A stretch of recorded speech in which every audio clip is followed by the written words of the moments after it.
এই জন্যে আমি বারবার আপনাদেরকে মনে করে একটা কথা, আমার জীবন থেকে উপলব্ধি করি একটা কথা, যে একমাত্র আল্লাহ ছাড়া এই পৃথিবীতে এবং পরকালে আমাদের আপন বলে কেউ নাই।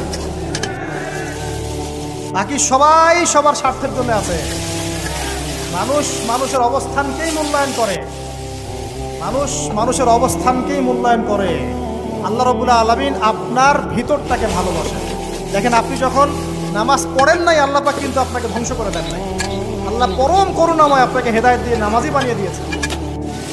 জীবনে অনেক পাপ করেছেন, ইনস্ট্যান্ট আল্লাহ পাক শাস্তি দিতে পারতেন, আল্লাহ পাক দেন নাই। আল্লাহ আপনাকে ভালোবাসেন, আল্লাহ আমাকে ভালোবাসেন। আল্লাহ পাকের এই ভালোবাসার ঋণটা শোধ করার জন্য হলেও নামাজি হয়ে যান, আল্লাহর পথে ফিরে আসেন, দিনের জন্য কিছু করেন, দিনের ফিকির করেন, পড়াশোনা করেন। প্রিয় ভাইরা, আল্লাহ পাক তৌফিক দান করুন। দেখুন, এই রিবা থেকে দূরে থাকার জন্য একটা হাদিস যথেষ্ট। 4 শ্রেণীর মানুষকে আল্লাহ রাসূল সাল্লাল্লাহু আলাইহি ওয়াসাল্লাম